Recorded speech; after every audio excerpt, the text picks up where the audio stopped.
Okay, everyone. So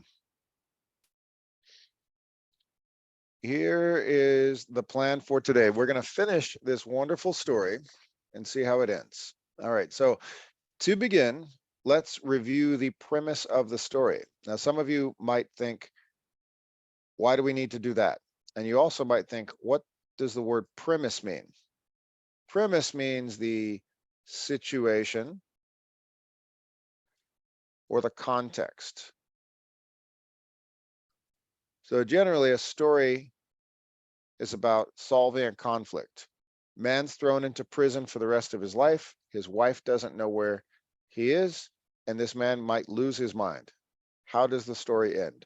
Well, that's the premise, but there's more details. If you look in the WhatsApp group, I gave you a little bit of a history video. It's a short documentary about the villain in this story. So if everybody opens up their, just looks down at their phone to see their WhatsApp, you can see that there is a little quick video, one of these great world history resources, Siad Barre. All right. Siad Barre's rule of Somalia. You can kind of figure out how this story is going to end by just looking at the first 2 minutes of that video. So that's going to be a storytelling feature called suspense. When the story begins, there's a small detail of the story that we already know is going to happen. So even though we might have been reading and listening to these interviews thinking, what's going to happen? We don't know. And as a matter of fact, we do know, we just aren't aware that we know what's going to happen. So that's going to come in when we look at the history of this dictator of Somalia. Then we're going to go into a deeper dive with Ishmahan's life on the outside. On the outside, meaning she's not been in prison, but what has her quality of life been like? And for Fatima Gracie, last night we did a little bit of this, but we're going to go even deeper today to see what has been going on with Ishmahan on the outside while Muhammad's been on the inside. So we're going to wrap up the first half with a longer discussion about how the book changes Muhammad. So Muhammad, he goes in as a very idealistic young man who believes that he can change the world just by being a good person and being generous and speaking what we say in America, speaking truth to power. So he publishes a newsletter telling the dictator that he's hurting people, and he goes to prison for the rest of his life. He's a young man, and he thinks that's the right thing to do. But he gives up his life with Ishmahan in the process. That time he spends in prison changes who he is as a person. And the book that he reads in prison changes who he is. So we'll then take our 10-minute break. And then we're going to look at a handshake. The story ends part of the, well, not exactly ending, but one of the climaxes of the story that we've all been waiting for ends up with a handshake. And we're going to discuss the handshake right there. Then we'll begin the writing process for this assignment. And whatever time we have left, we'll play a little vocabulary game at the very end. All right, so that is our agenda for today. Any questions? Wonderful, Sandra just joined us. Okay, so everybody just joining us right now, this is the agenda for today. If you missed anything, you want to go back, you can watch the recording. Let's get started. So the premise of the story, okay, here comes Monica. All right, so the premise of the story. What is this story? I just explained it, but this little section of the story, the interview with Muhammad, can actually tell the story very, very well. Do we have a volunteer reader just to read the the transcript I put on the screen. Anyone volunteer? Go for it, Jackie. The guards, of course, they don't know that we're knocking on the wall because they can't hear. And then, Can't hear, yep. and then when they see us all laughing, they just say, "Oh, these guys are so losing their sanity." Meanwhile, on the other side of the wall, Mohammed really was worried about his mind was sleeping. I was frightened of going to certain area of my mind when I could commit suicide without knowing, without wanting to.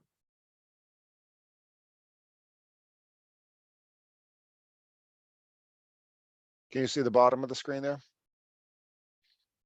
Well, the last line there I highlighted. Was it almost like the fear of going crazy was making you crazy? That was the question of Warner, the host of the show, asked Mohammed, and the answer was yes. So how does this section of the story explain the premise? Right here, this is towards the beginning, around 6 minutes in. How does this explain the premise of the story? I want to hear everybody in their own words, just to make sure we're all on the same page. What's happening in this set of the transcript? The guards and the prison, they are listening sounds, and they thought the Mohammed was crazy, but they are communicating with the neighbor in the cell. But part of that is true, because Mohammed thought he was a little crazy. You're absolutely right. This is what's called there's a layer. There's a layer of this story. So the prisoners have created their secret language because they're not allowed to talk to each other through the walls. So they've just started tapping to each other. Does everybody who remembers why this section says, "And they see us all laughing"? Why would they be laughing?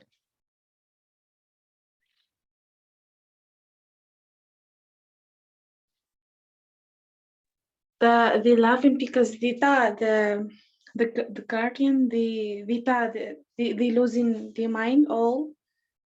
Well, no, right here. It says the guards, of course, they don't know that we are knocking on the wall because they can't hear. And then when they see us all laughing, they just say, "Oh, these guys are losing their sanity." The reason the prisoners would be laughing is what? Because they were having a communication by then knocking on the wall. Exactly. They've created their own language. These men locked in these tiny spaces, and they're in there for years, and they're just tapping, and they've created their own way to communicate.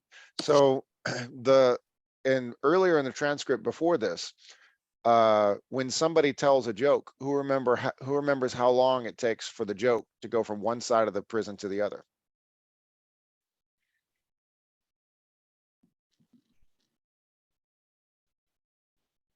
Couple hours. A lot of days. Well, not that long, but like, say one person in the prison tells a joke, and they're just tapping letter by letter, because these are fairly well-educated people. They can figure out how to spell and basic English, and they're just ABC. Somebody tells a joke in a whole sentence, tap tap tap tap tap tap tap, and then one person to the next person to the next person to the next person, and they have created their own language. So if I'm over here, and then about 4 or 5 cells away, let's say if I'm here, Israel's in the middle, Fatima's down at the end, I tap out an entire joke that I think is funny, and I share. Israel laughs, he taps the same message. Fatima gets the same message, sends it to Cloudy, sends it to Letitia, and then one person starts laughing, another person starts laughing, another person starts. It's like dominoes. Mm-hmm. that's how communication was working in this prison. They all had their own language, and they all had their own communication with each other. So in secret, and the guards are thinking, these people are going crazy. They're Yeah. not crazy. That's the only way they're not going crazy, is to is to communicate with each other like that. But in fact, what Israel said is a very good point. Israel said, in fact, he was worried about going crazy. It says right here, I was frightened of going to a certain area in my mind when I would commit suicide without knowing. So this is the way Muhammad is explaining, like he's losing total control of his thoughts and his emotions. And he's just sitting there like helpless, screaming almost like and the doctor in the next cell described him as like a baby. It's just like when he taps him, it's going to be okay. It's going to be all right. You'll be okay. And he's listening. He's treating Muhammad like he's a little child having a temper tantrum. So that's the beginning of this story. Well, we know something at the beginning of the story that we may not be aware we know. So who's the villain? Who's the bad guy in this story? It's pretty obvious. The villain. I just put VILLIAN. I put that word into the WhatsApp group. Who is the bad guy? The dictator. Right, the Dictator. dictator, right. So here he is. And remember, a week and a half ago, I introduced these two historical figures. So last night I asked a question. How many of you before this story even knew who this guy was? Most people probably haven't. Even people who study African history probably haven't heard of this guy, unless you really, really are knowledgeable. Why would that be? Take a look. The answer is in the WhatsApp. Just about 1 minute. I'm going to pose a question. How long was Siad Barre in power?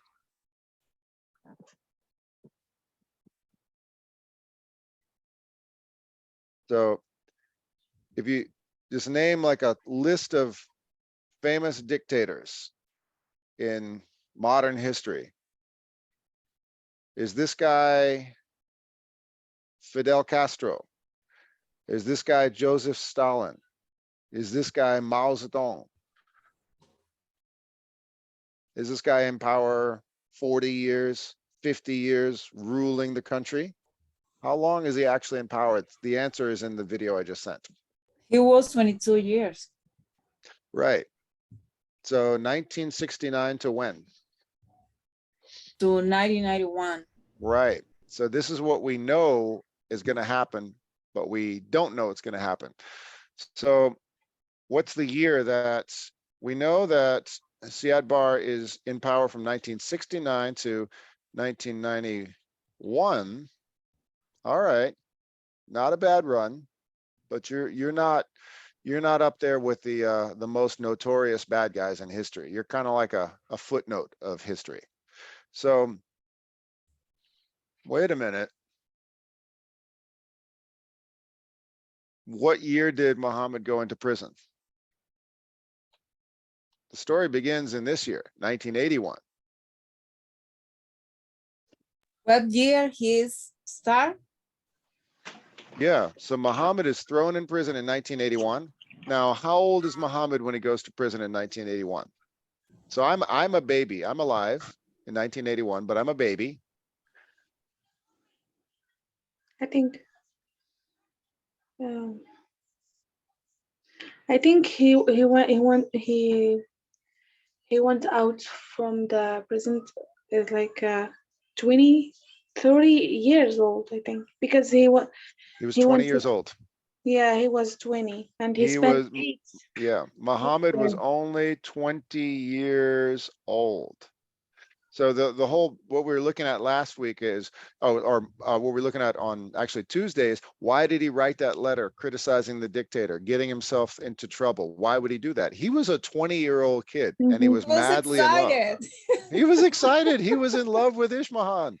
It He's was like, a moment of emotion. exactly. You do crazy things when you're in love and you want to tell the world. And what Muhammad did was he decided to get himself thrown in prison. Good job, Muhammad. Nice work. Okay.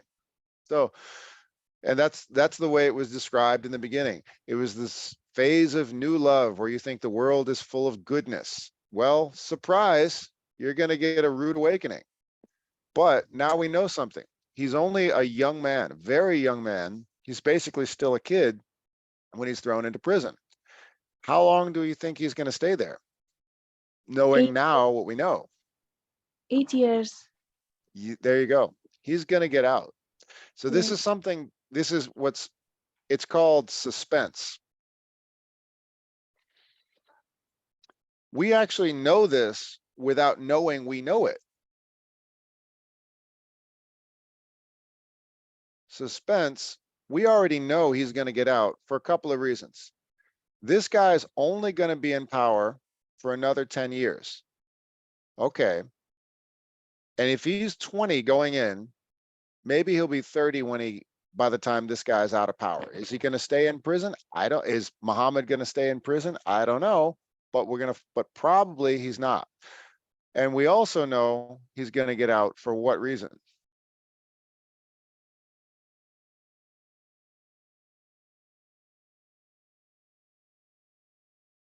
What's the most obvious reason that we know he's going to get out when the story begins, but we don't realize we know it? Israel, you can figure it out.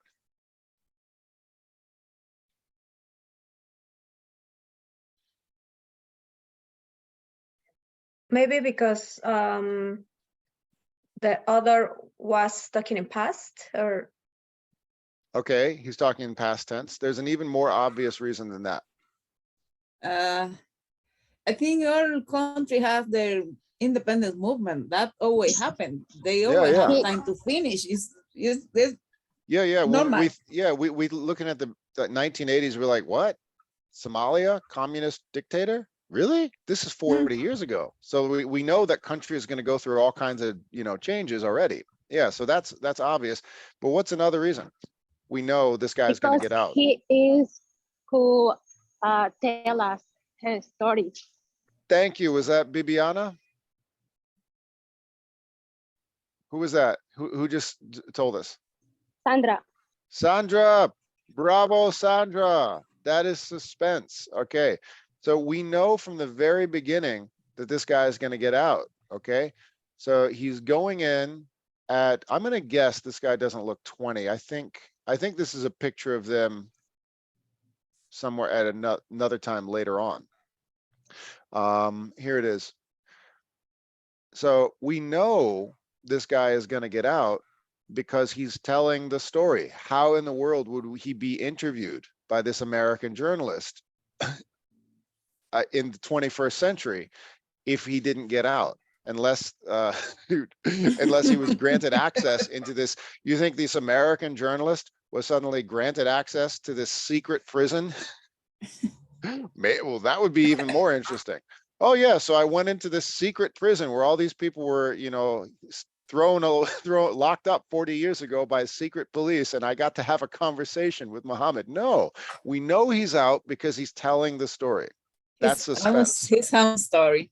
He's telling the story from the very beginning. We know he has to get out, but it's such a good story, we forget the obvious.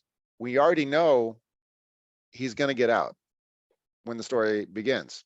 So I was asking, what's going to happen? What's going to happen? Well, we already know something is going to happen, but there's plenty of information we don't know.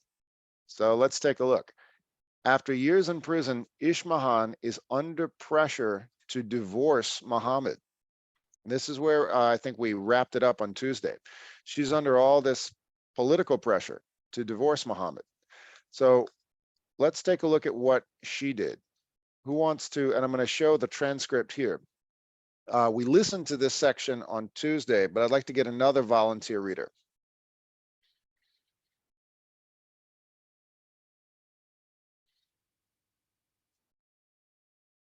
Let's hear from another voice. Mr. Perez, Letitia, Claridelka, somebody, anybody. I can do it. Go for it, Gracie. Okay, I'm gonna highlight from the top. Okay. Okay. Divorce in Somali society in Islam is usually the husband exclusive right, but there are these Quranic verses Quranic, good. that can allow a wife to choose to divorce her husband if the husband absent for some time and seek Sheiks, yeah. a Czech lawyer to the Dictator. dictator used those verses to preserve the wife of political prisoners. Quite a number of people were divorced from their wife. I was thinking sometime that she could. She was only 20 years old. They had only been married for 3 months, and he was sentenced to life. You think she's probably enjoying herself? She's living her life, and I am in this place. There we go. This is about 9 minutes into the story. And we know that he starts to change his mind after he reads this book. What's the pressure that we learn that Ishmahan is under? Let's identify her situation on the outside. Sheiks loyal to the dictator use those verses, those lines from the Quran to pressure the wives of political prisoners. What exactly is her situation? What's her life like outside? So we're talking Ishmahan on the outside. What's her situation? Let's hear from everybody. Ishmahan on the outside of the prison. She was worst. She was in a bad situation more than Muhammad, because she was forced by the government to divorce Muhammad, and she fired from her work. I think she's Yes, excellent. Worst. Fatima did it. Yeah. Excellent. She did. She lost her job at the bank because she was under so much pressure from local leaders. Remember the structure of power, you have the government, then you have these tribal leaders called sheiks, and the sheiks are like puppets of the dictator. Whatever the dictator says, the local tribal leaders follow, and she's got this great job at a local bank, and she loses her job because she won't divorce Muhammad. Why doesn't she just divorce this guy and move on with her life? Everybody, tell me what you think. because she loved him. Ah, The love love makes us do win. The crazy love things. win. Love makes us do crazy things. She's got a great job. She's only been with him 3 months. She's also a very young woman. She could move on and have a great life with somebody else, but she's choosing not to divorce this guy. And this is a very conservative society. So it's not like it's not like Western culture where just people can date. It's not like, and this is the 80s. It's not like she's alone and she gets on Tinder and says, oh yeah, my husband's in prison. I'm just going to keep swiping until I find some guy and then, see if he can come over. This is a different time and a different culture from where we are and with our brains in America. So why is she being so faithful to this guy who put himself in a really dumb situation? I mean, come on, Muhammad. I know you're young, but why did you do this, Muhammad? Come on. You had a good thing going with Ishmahan. What's going on, Muhammad? Jackie, what are you thinking?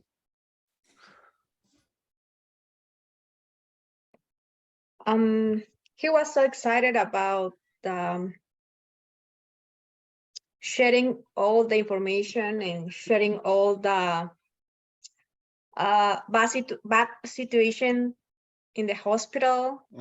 At the same time, he was in love and having a good life with his wife, and he thought about there are a lot of good things that the people can do if the people knows about the real situation. So that all things encourage him to do crazy things, I think.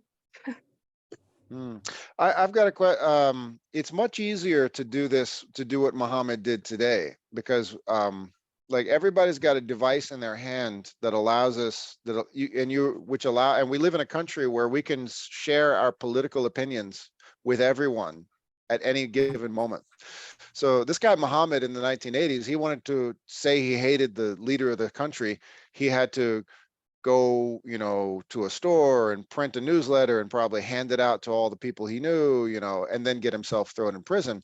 Now it's instant. We want to share our political opinions. We can just say what we want with our phones and then press send or post it. Has anyone here ever expressed their political opinions, just whatever is on your mind at the moment? You're angry about something and just shared it? I want to just see a show of hands. Just put up an emoji if you've ever expressed a political opinion the way Muhammad did.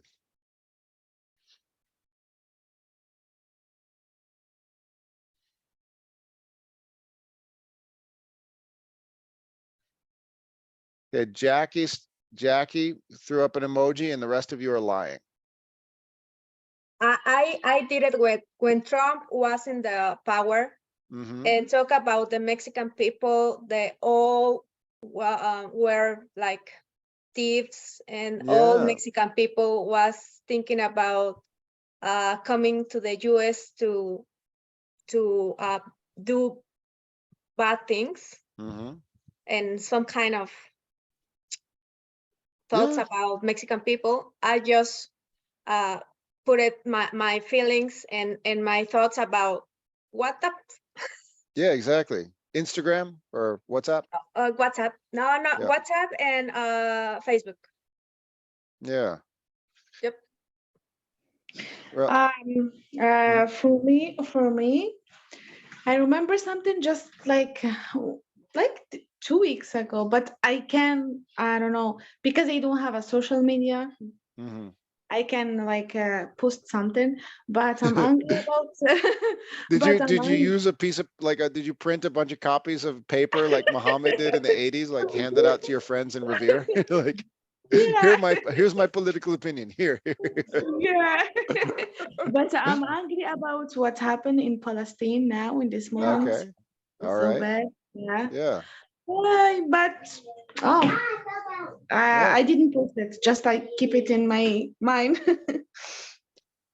All right. Now, I'm sure most of you have at some point let your political opinions be known in some capacity, the same way Muhammad has done. But just to put that in perspective, imagine being in a time and we do it here in the United States, and we don't even think about what a remarkable thing it is to be able to do that and not go to prison. Muhammad went to prison for a long time. So we now know it's 8 years of his life gone because he did exactly what most of us do daily. We share our opinions with the world on our phones. So we do this all the time and don't even think about what a remarkable gift it is to be able to express our anger to the world. But Muhammad lost 8 years of his life, and now we know he's gonna somehow go back into society. But what's gonna happen to Ishmahan? Fatima says that Ishmahan had it worse because she was pressured to divorce him. She ended up losing her job because she didn't divorce him. What does everybody think about that? Who had it worse? Muhammad on the inside or Ishmahan on the outside?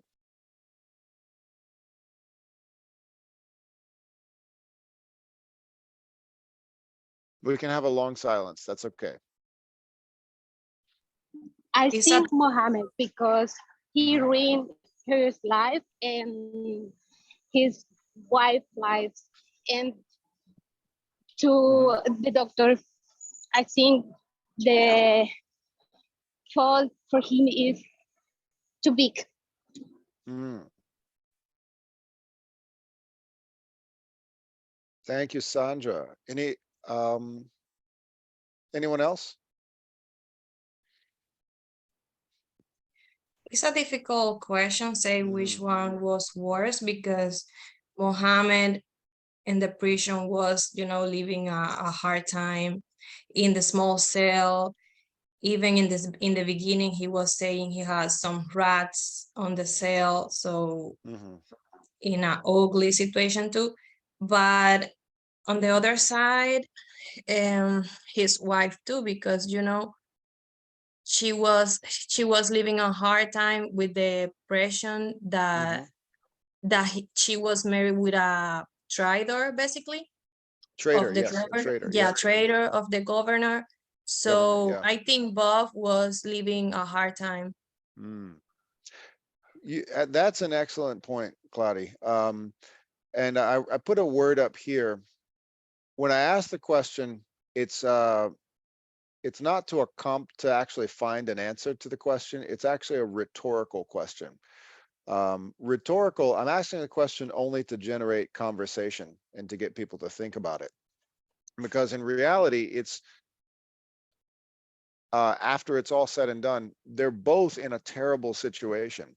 There's no point in it's like in like playing the game of like who's in a worse situation. It's entirely a rhetorical question, but just to think about it from both sides.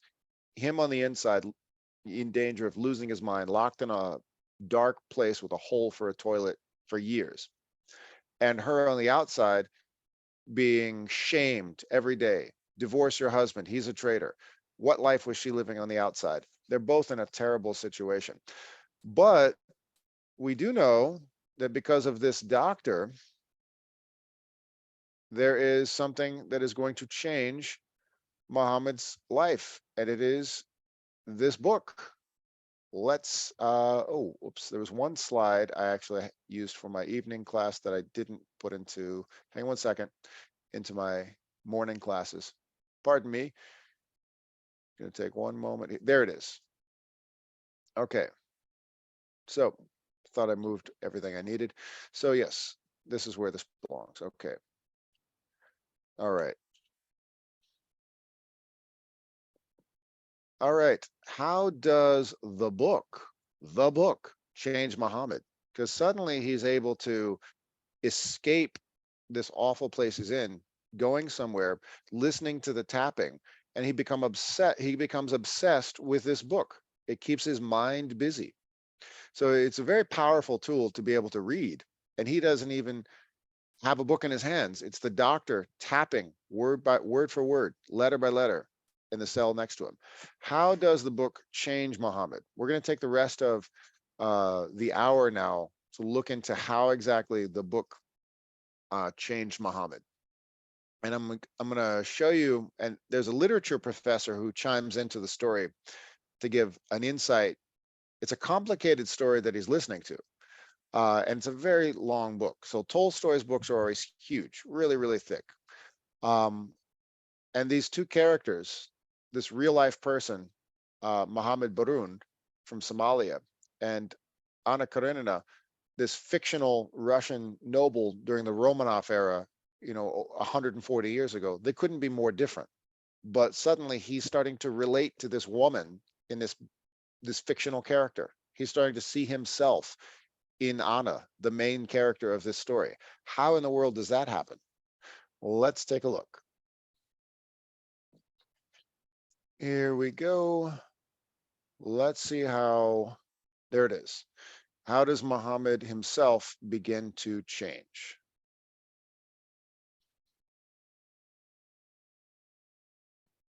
Years after his arrest, the Somali political. There it is. Okay. So yes, I put the timestamp on this. It's right, 1746. And follow me with the transcript. The day of the novel entered their lives marked a new phase for Muhammad and the doctor. So I'm going to play this for the next 5 minutes. The question is, how does the book change Muhammad? You want to make sure you're listening closely right now. So if you have to walk away from the screen, make sure you have the volume turned up, because we're going to go into breakout rooms right after this. Okay, listen closely. Here we go. His side of the wall. So when your next moment arrives, The day that the novel Anna Karenina entered their lives marked a new phase for Mohammed and the doctor. Everybody can hear okay? Great. Each morning, Dr. Yes. Aden would carefully wrap his hand and open the novel. Mohammed, on his side of the wall, would listen.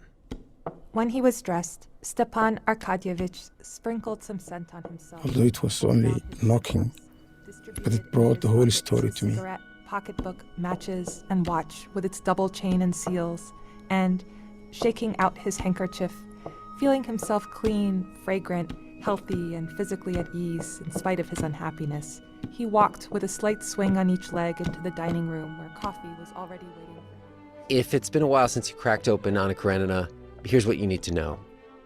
Anna is a noblewoman in 19th century Russia. She's married to a man much older than herself. She goes to a ball in a black velvet dress lined with lace and falls in love with a soldier, Count Vronsky. He's kind of a rich boy, careless in love. Mohammed immediately hates him. It's because he's also in uniform, and I was hating anything in uniform. Actually, this is very important, really. Yeah. I mean, I really felt that. Right, he's in the military and you were in a military prison. Yeah, I was in military prison, definitely. So you really didn't like Vronsky. No. So anyway, the soldier, Vronsky, he steals Anna's heart. He gets her pregnant, even though she's still married to the other guy. And then Anna makes a choice that really changes everything. Because instead of having a secret affair, like all the others in her social set, she makes her love public. She leaves her husband. And society, the Russian nobility, cut her off. They isolate her. Vronsky is a man, so he's pretty much able to go on with his life as before.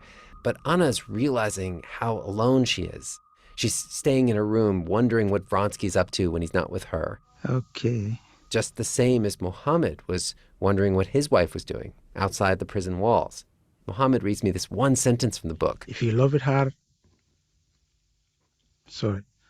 if you love it hard, he would understand all the difficulty of her situation, and he would rescue her from it. If he loved her, he would rescue her from her situation. It's interesting because Anna is trapped by views about women and maybe desire and all that. But you were trapped by real walls.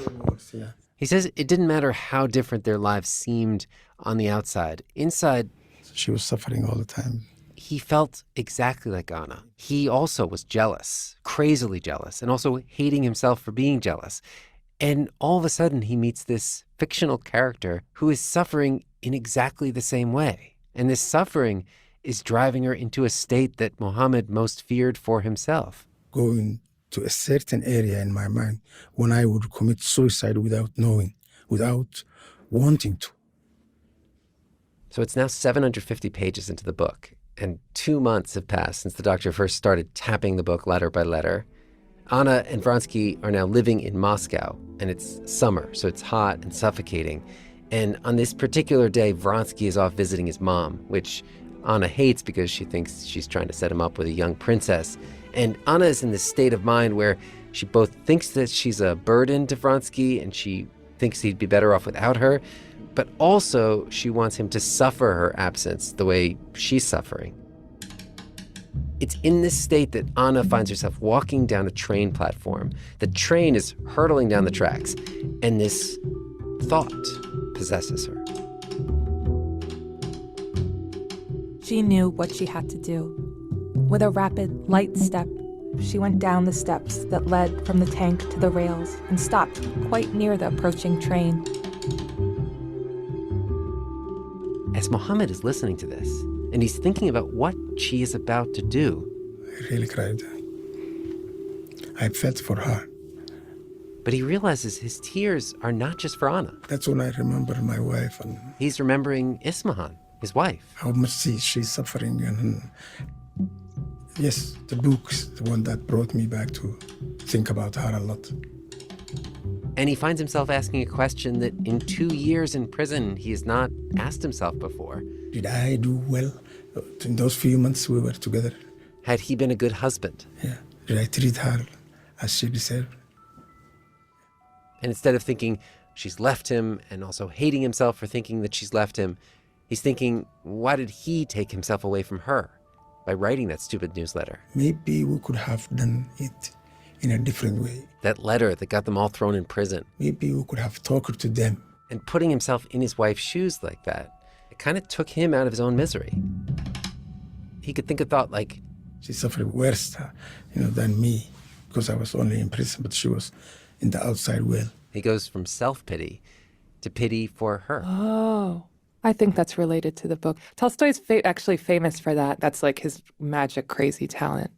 Can you say more about that magic, crazy talent? Because when I was rereading... I told Elif Bachman about Muhammad's story. You've heard her reading the Tolstoy passages for us. She's also a writer, novelist herself, and totally obsessed with Anna Karenina. I like it a lot. When I told her about Muhammad's experience, she had this idea about why that book in particular might have helped Muhammad make this mental leap from hating his wife to imagining everything through her eyes. Tolstoy gives a lot of weight to all of the characters, like even to just like a newlywed young girl. You spend a lot of time in her thoughts, and there's like a scene where she's trying to eat a mushroom on a plate and it keeps slipping from under her fork. Trying in vain to spear a disobedient, slippery mushroom with her fork and shaking the lace through which her arm showed white. It's a book that takes the subjectivity of young women seriously, and not just young women, everyone, the servants and the dog. There's a hunting scene in this that's actually goes to the perspective of the dog, and everything just seems so true. You read that and you're like, that's definitely what that dog was thinking. And so she says the experience of reading Tolstoy is the experience of being constantly confronted with how differently the same thing can look from a slightly different perspective. Like he never gets bored of showing that. And in the book, the characters themselves actually judge each other and then are able to expand that and to see each other a little bit more generously. That's what Elif thinks that Tolstoy's book gave to Muhammad. It definitely did that. It definitely. In a place like that prison, people become very selfish. You think everybody has forgotten about me at the beginning, and nobody cares about me like that.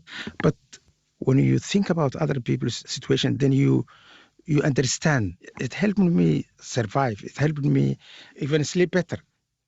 Tolstoy actually had one more role to play in Muhammad's life. 8 years after his arrest, the Somali political winds had shifted and the dictator was trying to appease his enemies. Muhammad and the others were suddenly released.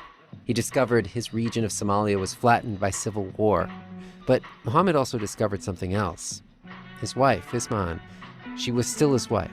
She had not given up on him. And she had suffered in his absence. Working at the state bank, she'd been pressured by her boss to divorce the traitor Muhammad. When she refused, she was relocated. And by the time Muhammad was released, she was living in a refugee camp in Germany. She couldn't even make it back to Somalia to see him. So that's it. It was the third voice in there was a literature expert, a writer and professor. Botman was her name, Elia Botman, who is explaining about how the book shows different characters' perspectives. So let's go back to this question right here. How did, there it is. So how did this book change Muhammad? Because we recognize now that this guy is losing power. Syed Bar is about to be removed from office. The country is in the middle of, while he's been locked in this hole, the country has gone through a civil war, total disaster on the outside, destruction. Somalia's situation is not getting better, but things are certainly changing. There's civil war, there's total chaos. It's a lawless place. He's just locked in this hole, trapped in his own mind. And this book is totally changing who he is as a human being. How has this book changed him? That's the question I want everybody to explore in these breakout rooms. Okay. So we've got perfect 10 minutes. Really look into this. How has this book changed Muhammad? I'm going to jump in there in each breakout room. I'm going to make 3 breakout rooms. Go for it.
Mhm. It's not easy, but you can, if you want to try, you can. And if you have a help for another person in your side, you can too. Because by himself he can, because he suffered a lot in the solitaire. That's why he feel this. That's why he feel this way. Yeah. I think because of their culture or their religion, because in these days, in this culture, I don't think that. Forget it. Okay, you fine, great, fantastic. If you need something, I can help you. Let me know. But okay, see you. Live your life. Sorry. Bye-bye. Gracie Oh says my bye-bye. God! Keep it 10 moving. years later. Why? No, no.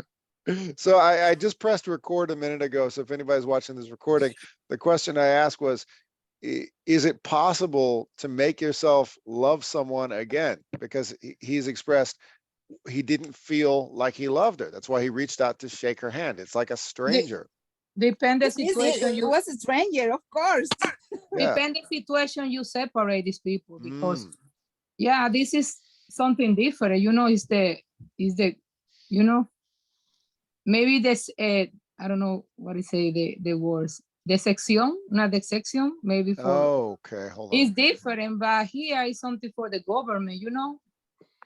It's separate for situation, not for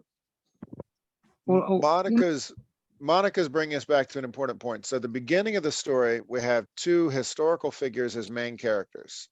Here we go. Two people who, of course, who seem like they're distant, you know, names in history books, but they both changed Muhammad's life and Ishmahan's life forever. This guy took away 8 years of the man's life. And this guy helped him keep his mind, keep him from losing his mind. But he's still saying that this book is playing a part in his life after prison, because it's not like he can just go back to life the way it was. And the world has changed. When you're locked up, the world around you has changed. It's not there anymore. The world you left isn't there. That marriage you left is not there. It's starting over from the beginning. So Monica was just mentioning something. Monica says, well, tell me if I'm wrong, Monica. You said it's possible to come back and change again. I'll just change the question right here. Why did they just shake hands? It's possible to come back and learn to love each other again. Gracie says this is just not something that is done in the context that in their world they can retrain their hearts to love again. Gracie says no, it's not going to happen. Monica says it can happen, but it's a little more complicated. What do you mean by session, Monica? Can somebody help Monica explain what she's talking about? the session is something, maybe you had the couple and maybe he go for another girl, you know. Oh yeah, so maybe infidelity. Yeah. Yeah, But this is different. He was I locked know. up. I say that the situation is different, you know, because we had they had love, but you know, you go to jail for something something happened. It's different.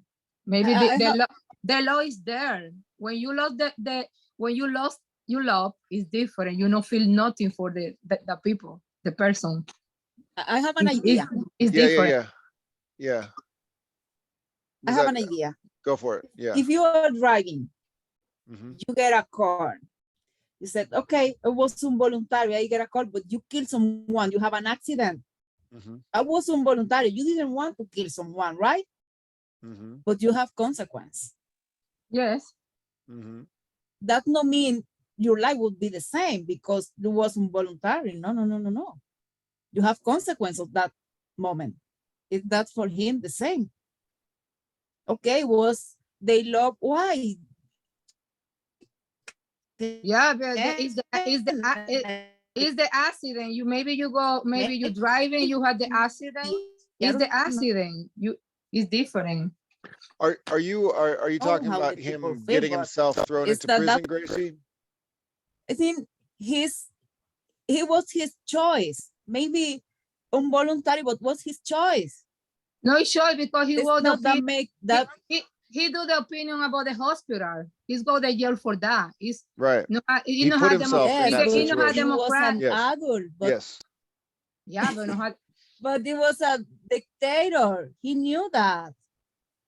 He was a dictator, danger person, president, in control of everything. But he thought what? He never thought about her. It's just that the consequence. They are paying the consequence of their act. It's just that. Actions have consequences, like it or yeah, not. it's consequence. Maybe he the voice about his country. Maybe somebody no say nothing. The country they do, is no go ahead. Only the same. Maybe one person is volunteer for say something. Maybe something different. Life is more than a moment. Life is more than a choice you make in a moment because you are emotionated. Life is more than that. I don't know. It's difficult. But let's get back to this concept. They're teaching each other to be in love again. Is this actually happening? Are they really like trying to find that love that was once there, or are they just going through the motions, believing it there because they didn't actually divorce, that they should still be together? Are they actually learning to love each other again, as is said in this interview, or is that even possible?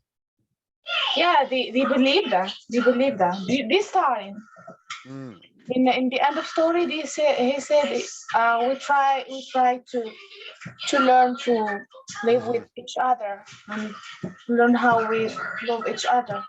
Maybe this star, because the end of the story, it's not clear that much. I'm gonna play this part again, and then I'm gonna keep it going all the way to the very end. Here we go. Tolstoy had a lot to do with it. You think Tolstoy helped you fall in love again? Yeah, I mean, the feeling of love, it wasn't so easy to become in love again. This man has been experienced, and she was living her real life. It's difficult for people to live with someone who has been in solitary confinement for so long. I was probably very difficult to live with at that particular time. And you're saying that knowing that you were hard to live with, knowing... Yes, it made it easier for us to talk to each other, to learn to live with each other. Because you knew that your heart was not quite working yet. Yeah.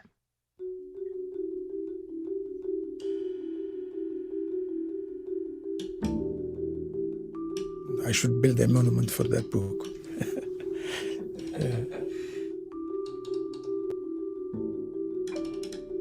Hey, one last thing. There is someone else to give credit to here besides the great Russian author. Every detail that Tolstoy wrote into that book, every perspective shift that helped Mohammed escape his prison cell, all those sentences had to be tapped out on a concrete wall by a friend. I could imagine him, getting tired because he was working hard, really working hard. So I could imagine him getting tired and all that. Why was he doing it? Just to make for me. Yeah. He's doing it for me. Dr. Adden said that Mohammed was his last patient. After their release, he was just too out of practice to return to medicine. And after prison, the doctor did try to read the novel, Anna Karenina, again. I went to a bookshop, and when I tried to read it, I couldn't read it. Too many bad memories.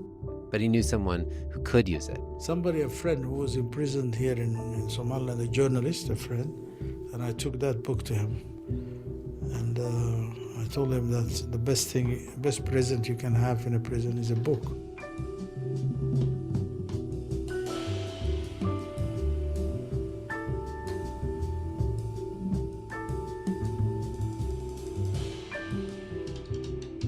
This episode was edited by Mary. Okay, that is the end of the story. So the doctor and Dr. Abakor, he never kept in touch with Muhammad. No desire to get in touch with Muhammad. He tries to open the book one last time again, but there's too many bad memories being locked up in that place. But the doctor says, I know someone who could use this, and he gives it to a journalist who was locked up in present day Somalia. So that is the end of the story. Now, here is the assignment. The part that is easiest to ignore. Read and listen to the story, Anna in Somalia. When you are finished, please answer the question on the worksheet attached. You open up the document right here. In 55 to 60 words, describe how Mohammed Baroud found a way to keep his sanity during 8 years of solitary confinement. So 55 to 60 words, you can begin writing. I'm going to put everyone into small writing groups, just 2. I want to hear everybody write on your own and then share what you've got. And remember to use the spell and grammar check, okay?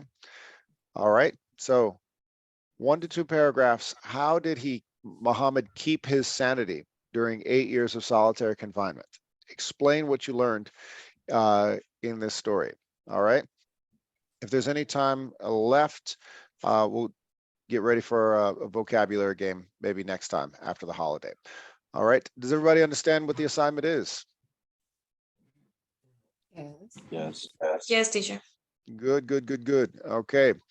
All right, I'll put everyone into very small breakout rooms, just like 1 or 2 people, 2 to 3 people, and you can chat with each other, share what you've got. Here we go.